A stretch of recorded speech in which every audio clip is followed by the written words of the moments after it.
OK, čus, můj první horor week. Mělčiny. Film začíná procházejícím chlapcem po pláži, když na břehu zahlédne helmu s kamerou. Pustí si poslední nahrávku, na níž vidí muže surfujícího na vodě, který však spadne do moře a je na jménem Carlos, kterému přizná, že její matka byla na této pláži před jejím narozením a teď ji chce vidět na vlastní oči. V ten moment jí napíše její kamarádka, která se předchozí den silně opila a není schopná na pláž dorazit. Nancy si Carlosovi stěžuje, že tohle dělá neustále, než konečně dorazí na nádhernou tajnou pláž. Nancy si všimne dalších lidí a Carlos jí předá její surfovací prkno, ale když se mu Nancy pokouší zaplatit za cestu, tento vřele odmítne a odjíždí. Nancy okamžitě míří ke břehu, kde se svlékne do plavek a oblékne do neoprenu, připne se k prknu a vstoupí do vody. Podplave několik vln, než se dostane ke dvěma dalším surfařům, kdy se dají do řeči a muži poznají, že není místní. Diví se, jak se o pláži dozvěděla a Nancy přizná, že jí o ní někdo vyprávěl. Zeptá se jich, na co by si měla dát pozor, a jeden z mužů ji varuje, že při odlivu se nad hladinou objeví skaliska a ve vodě jsou ohnivé štiplavé korály. Nancy mu poděkuje a připraví se na další vlnu, zatímco druhý muž začne nahrávat na kameru. Trojice následně surfuje na vlnách a následuje montáž několika úspěšných i nepovedených pokusů. Po nějaké době se Nancy vydává na břeh a zatímco odpočívá, zavolá jí její mladší sestra Chloe. Nancy jí ukáže pláž a dává matce za pravdu, jak krásné místo to je, přičemž Chloe jí závidí a přála by si tam být s ní. Poté si mobil vezme jejich otec a vyjde najevo, že Nancy po smrti své matky vzdala studium medicíny. Nechce se s ním o tom bavit, hovor ukončí a znovu se vydá s prknem do vody. Slunce mezitím pomalu zapadá a skaliska se vynořují nad hladinu, právě když se muži vydávají na břeh.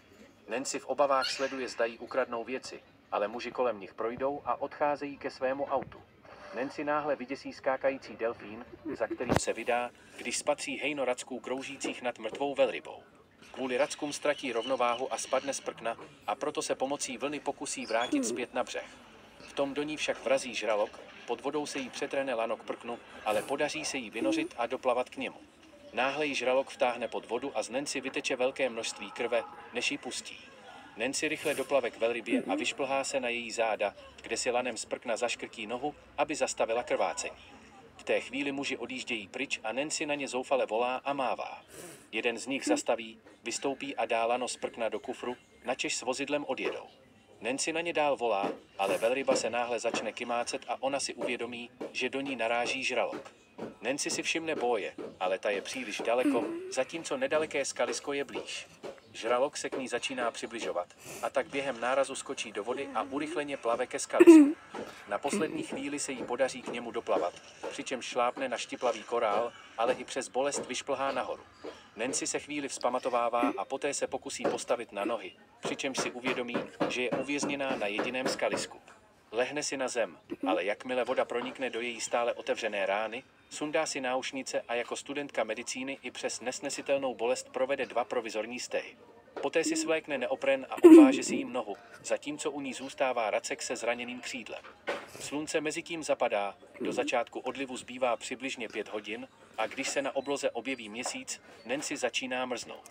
Sundá si proto neopren, pomocí ostrého přívěsku roztrhne rukáv, oblékne si ho a snaží se zahřát vlastním dechem. Nechá chvíli proudit krev do celé nohy, poté ji znovu zaškrtí a na stehno přiloží rukáv jako tlakový obvaz.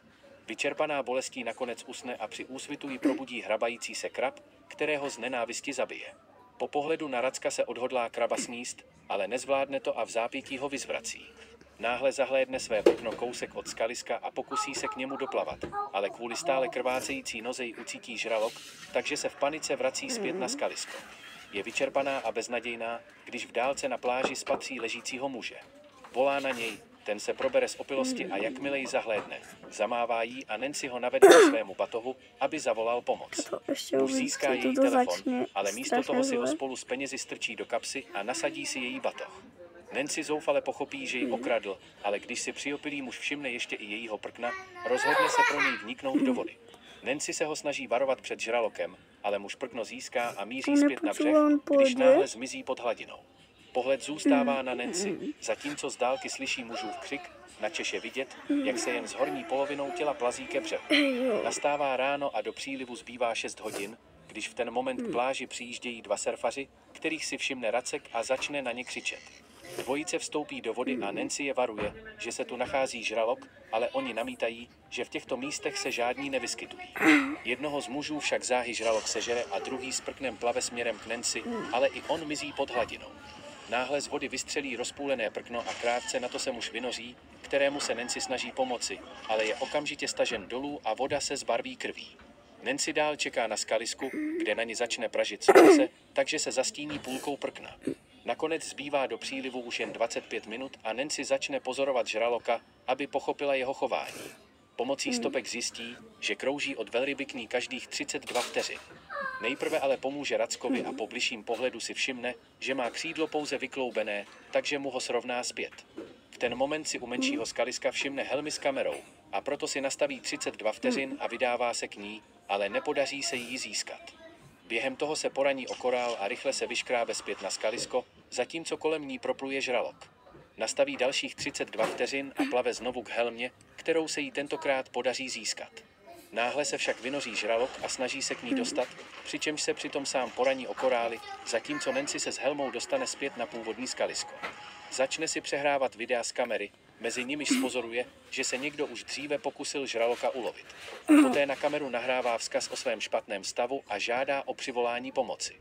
Na druhou část záznamu pak zanechává osobní zprávu pro Chloe a svého otce, ve které jim vyjadřuje svou lásku a otce ujišťuje, že se nikdy nevzdá. Po nahrání zpráv hodí helmu směrem k pobřeží v naději, že se dostane na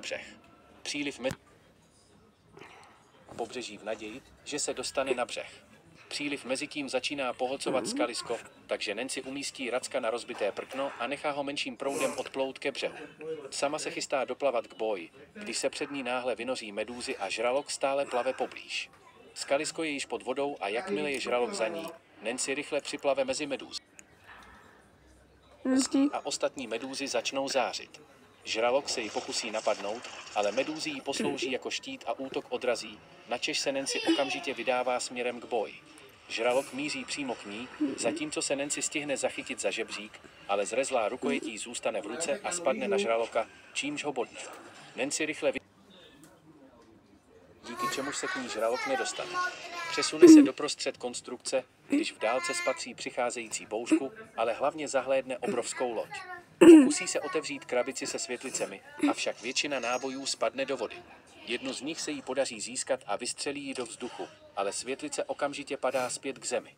Získá další 3, jednu opět vystřelí, ale loď mezitím zajede za ostrov a světlici si nevšimne. V ten moment vidíme události ze začátku filmu, kdy se chlapec prochází po pláži a najde helmu s kamerou, na níž si přehraje video Nancy.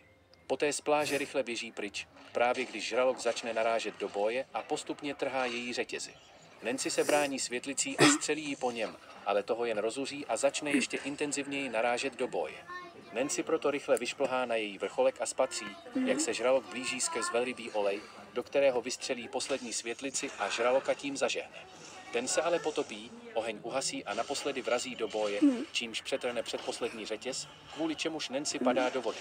Rychle se vzpamatuje a schová se do konstrukce, když na ní žralok zaútočí a začne ji rozežírat. Nancy si všimne kotvy držící boj, ze které trčí několik ostrých tyčí. Připne se lanem od prkna k řetězu, právě když ho žralok přetrhne a řetěz si začne táhnout ke dnu ke kotvě. Žralok ji pronásleduje a málem ji dostane, ale Nancy včas uhne a žralok se nabodne na ostré tyče. O chvíli později přichází na pláž chlapec se svým otcem, kterým je Carlos, a zahlédnou Nancy, jak se vznáší nad hladinou. Carlos ji rychle vytáhne na břeh a Nancy v zápětí vykašle vodu, přičemž s úlevou mačká písek v dlaních. Spatří také živého Racka a poté vidí vizi své matky, které říká, že je